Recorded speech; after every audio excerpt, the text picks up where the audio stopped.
I mean, honestly, they're probably all taking points from Guardians of the Galaxy in some Yep. ways. But like, I think Shazam, from the trailers, I think they're gonna be able to pull some of Aquaman's $1 billion their way as well. Yeah, Shazam looks like a ton of fun, and also what looks like a ton of fun is Spider-Man: Far From Home. Yes, That is our next this came news out today. today. Actually, 9 in the morning. I had to Yes. wake up pretty early for class, and I refreshed my YouTube subscriptions, and I see a Far From Home trailer, and I was so ecstatic. We were gonna do a reaction and review, but because we both already saw it, and also it's kind of hard to react when we both aren't in the same room, Yeah. we'll just give our review in general. For me, this trailer just gave me just goosebumps again because Homecoming is a top 5 MCU movie for me. I really like the mix between big scale superhero and like a John Hughes type smaller more grounded story. I like seeing this life of a kid in the MCU while also doubling as a superhero, and that's going to bring me to my top moment from the trailer. In my opinion, it's more small, but when Aunt May is like, oh, did you pack your Spider-Man suit? And he's like, I don't really know if Europe needs a Spider-Man. And I love that moment because even though we see he will be Spider-Man in Europe, I like that moment of let's breathe, let's also live our normal life as a kid. Let's put the superhero business to the side for a little bit. Yeah. So, as much as I like the trailer, I wish it came out a little later. Yep. I know they can't do that. Marketing's marketing, but I think we all know everyone's going to be fine from the staff. Maybe not everyone, but at least anyone who was dusted away is going to come back. Yep. Because they're profitable. But, as the trailer didn't show anything, it didn't give away anything that Endgame's going to give us. It just says, Spider-Man's back. Of course he is. Yep. But it's definitely leaving a lot of questions, a lot of speculation. I think we've already talked about it a lot. But that's kind of like, I can't focus on this movie right now without seeing Endgame. And that might be a little unfair to this movie. But, it was cool to see Mysterio. Yeah. Jake I'm Gyllenhaal. pretty sure Hydra Man was there or something. I feel like it was Hydra Man. Hydro Man, yeah. We don't want to use Hydra because that might get a little confusion. No, I said Hydra. Oh, okay. The FaceTime gives a little issue. Yeah. No, Hydra's gone. Yeah. No, but I'm excited for it, but in some sense, I definitely wanted a little bit more time to have Endgame kind of be its own thing before we get back into the gist of things. Yeah, Marvel definitely doesn't want to lose any money that they could gain. And obviously the marketing strategy, me and Mike were texting about this earlier. Marketing strategy for a blockbuster, you release your teaser trailer 7 to 10 months before the release. The real trailer comes about 3 months, and then your individual TV spots a month or so leading up. I think Spider-Man Far From Home could have been very financially successful if the first trailer wasn't released until May or June, after 2 weeks after Endgame, where people kind of know what went down. Yeah, I don't think of the hype. Yeah, I don't think it's like a huge spoiler because we all know that he's coming back, and for anyone involved like me and you in the movie news realm, we knew that this movie was filming. We knew it was coming out. So maybe to some people who strictly just watch the movies, this might be a bit jarring. But who knows? This could take place in between Homecoming and Infinity War. I don't know if that part is confirmed yet. I think it is confirmed that it's after. Okay. I think I know a lot of people are saying it's before. It is not before. This definitely takes place after. I don't know how far after Infinity War. Some people are saying, they do something in Infinity War to make it never happen. So he just goes back to what he was doing. I was actually thinking about maybe the bus ride they were taking, possibly to the airport. That's true. That could be. I don't know if they had luggage or anything, but I mean, they were on a bus. He became Spider-Man. We didn't see the front of the bus. Perhaps the front of the bus had all the baggage and stuff. That would be pretty cool if this movie just picks up right there. That would be pretty interesting. So just my final takeaways from the trailer is I'm very excited. It looks like a breath of fresh air. One of the first good Marvel trailers in a bit because Captain Marvel's marketing hasn't been great. I will say the most recent extra look that they did during the national championship, I enjoyed that much more than the previous 2 trailers. I think it's going to be fine. I think it will be fine in the end. Just right now, the marketing is a little bland for me. Yeah, it's been a while.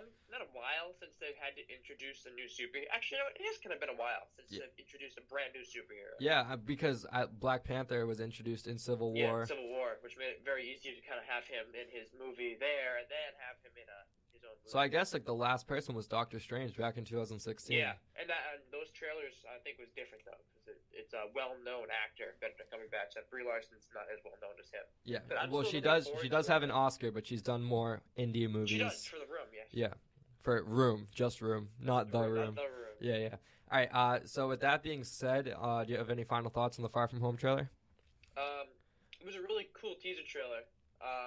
In the way it showed a lot, but didn't show like enough to kind of spoil it. But I'm looking forward to Mysterio's whole arc, and I mean, it's not part of this movie, but how the snap gets undone. Yeah, absolutely. All right, we're gonna move on to our Critics' Choice Awards recap reaction. Neither me or Mike watched the Critics' Choice Awards, but just because it feels just like another spoke on the wheel, that wheel will be journeying to the Oscars. I watched a little bit of the Golden Globes, but I can't really take those as seriously because just with some of the awards that were given out and just the categories in general, I will never get over Best Picture for a musical or comedy. Like it's just such a weird category. With that being said, we'll get into some of our Critics' Choice Awards. We'll see if any of these could be previewing what's going to go down at the Oscars. All right, so for Best Picture, we have the nominations were Black Panther, Black Klansman, The Favorite, First Man, Green Book, If Beale Street Could Talk, Mary Poppins Returns, Roma, A Star Is Born, and Vice. And Roma takes the win. I haven't heard that's the one movie I do not know. Yeah, I haven't heard anything about this movie. Vice, A Star Is Born, Mary Poppins, Green Book, First Man, Black Klansman, Black Panther, all those movies I'm familiar with. Roma, not so much. Me and Mike were talking before this that our goal is to watch as much of the Oscar movies as we can before our Oscars is Black show. Panther going to be an Oscar movie? It's weird. For me, that's the conversation because I don't think it's like the best Marvel movie that could have been nominated. Yeah. I just think that it possibly might, just because there might be a bit of backlash if it doesn't get nominated. I think it's dumb. I feel like I haven't seen Black Klansman, but that would be the movie to nominate, not Black Panther. Let's be honest. Black Panther, I definitely think more blockbusters should be given proper credit and be allowed to be nominated. But what was the category the Oscars tried doing? They got best rid of it, popular film. Yeah, I mean, a lot of people wouldn't. I don't know. I don't think that's because best popular film, that's a category that can't you just measure by box office? Yeah. True. I think before that we should get awards for stunt people, but that's a different story. Yeah, and I also think best motion capture should be. Andy credited. Serkis should have all the Oscars. He should have been nominated for Caesar for any of the Apes movies. Yeah. So basically, looking at Best Picture from the Critics' Choice, a lot of nominations. The Oscars typically nominate 8 movies, and I believe there is 10 here. Yeah, I still don't think Black Panther's going to get the nomination. I think Black Klansman should. I haven't seen it. That's definitely something on my list. Yeah. But I think we're looking at Black Klansman, First Man, Green Book, A Star Is Born, Vice as the ones that are going to get nominated. Probably Roma as well. Didn't Vice get mixed? I think Vice got some mixed reviews. Yeah, because apparently it's pretty satire. It's not as... That's the director, though. It's the same director. Adam McKay. The Big Short, right? Same director that wrote Step Brothers and did a lot of Will Ferrell movies. Adam McKay. I believe, yeah. I think he directed The Big Short. I think he did. Yeah. All right. We'll move on to Best Actor, and we'll do Best Actor and Best Actress, and then we'll move on from the Critics' Choice. So Best Actor, the nominees were Christian Bale for Vice, Bradley Cooper for A Star Is Born, Willem Dafoe for At Eternity's Gate, Ryan Gosling for First Man, Ethan Hawke for First Reformed, Rami Malek for Bohemian Rhapsody, and Viggo Mortensen for Green Book. And Christian Bale took home the win for his role as Dick Cheney in Vice. What are your thoughts? Makes sense. Christian Bale is a wonderful actor, and his performance looks pretty cool. I haven't seen Vice. It's definitely on the list of movies I need to watch, but it reminds me a lot kind of weird of Gary Oldman and Winston Churchill Yeah. again. Another overweight politician winning. Yeah. So it's kind of funny. But I want to see Vice now that it is winning awards. At least I heard a lot of praise for his performance. I mean, if he makes himself go through all that hell of gaining all the weight, it's definitely worth a watch and probably a decent performance. Yeah, absolutely. I think Rami Malek will definitely get nominated at the Oscars for Bohemian Rhapsody. He took home the Golden Globe for Best Actor, and I think he should be a favorite because his transformation. A lot of people like Christian Bale for Dick Cheney, they embody the role, but what Rami Malek had to do, I think, was extraordinary because he had to get down the movements of Freddie Mercury, and I think that's something that goes under a lot of people's radar. One I still haven't seen. You got to see Bohemian Rhapsody. It's amazing. I messed up on that one. But yeah, for Rami Malek, he had to really embody Freddie Mercury, and obviously when you're playing a historical figure, like we see Christian Bale with Vice with Dick Cheney, obviously that's part of the role is embodying who it is, but just the movements in general, how Freddie Mercury was such a unique performer, and the way Rami Malek got it down to a T, I think you got to give him credit there, and also got to forward his nomination from the Critics' Choice Awards to the Oscars. All right, so we're going to go down to Best Actress now, and that's going to wrap up our Critics' Choice.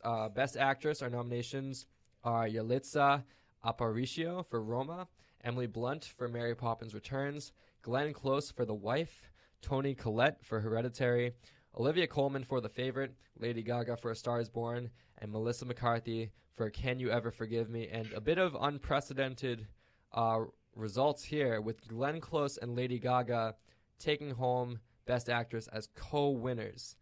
Mike, your thoughts? I don't think I can get behind co-winners. I feel like they did that because if they didn't give Lady Gaga the award, everyone would make a fuss. Yep. Just have one winner. That's how it is. And not everyone can win. I think being nominated is enough an award as it is, even though it's not the Oscars, it's the Critics' Choice Awards. But right. You know what I mean. Glenn Close, this might be more of a career achievement award. You know how some actors will win or some actresses will win awards for for their best performance, but because they deserve it at this point in their career. A lot of people said. What that was then? Well, it's not a career, like a career achievement is something completely separate, but you know how a lot of people said DiCaprio for The Revenant, that wasn't his best performance, but that was the Oscars rewarding him for all his good performances in the past. This might be Glenn Close being rewarded for being such a household name in Hollywood and in film in general. And it seems like a way for the Critics' Choice Awards to stand out a bit. I wouldn't call it a publicity stunt, but it definitely is something that would never go down at the Oscars. No, the Oscars, it's one winner. Yeah. All right. With that being said, that's going to wrap up our Critics' Choice Awards reactions. We're going to move on to another award show that's coming up. That is the Oscars. Bit of a fiasco here. Kevin Hart will not be hosting. I'm going to read a little bit from USA Today. Comedian Kevin Hart has made it clear it will not be him hosting the Oscars, saying he's over the drama. And now Variety is reporting that the Academy of Motion Picture Arts and Sciences has decided to have one host for the February 24 telecast in favor of recruiting stars to introduce segments, something that hasn't happened in 30 years. Not have a host, excuse me. And USA Today reached out to the Academy for a comment, but they have not responded yet. So there will not be a host for the Oscars this year. There's plenty of people who could do it. Yeah. It's not too difficult to go and find some, B-list actor and tell them, hey, do you want to host the Oscars? Hosting is definitely not easy, but at this that, point, we still have a good month and a half where they can learn their parts and everything. Yeah. I was thinking Conan O'Brien would be a pretty good choice because he's already a host. Yeah. A late-night host, even like Seth Meyers, Jimmy Fallon, Jimmy Kimmel. Their job. I know Jimmy Kimmel hosted it pretty recently, actually. But yeah, they could have found someone. It seems like they're scrambling now. Apparently, a big money offer is looking to be made to Chris Hemsworth, Robert Downey Jr., Chris Evans, Mark Ruffalo, Jeremy Renner, and Scarlett Johansson to have a big segment. So to reunite the original 6 Avengers, they wouldn't host, but they would be one of the many people that are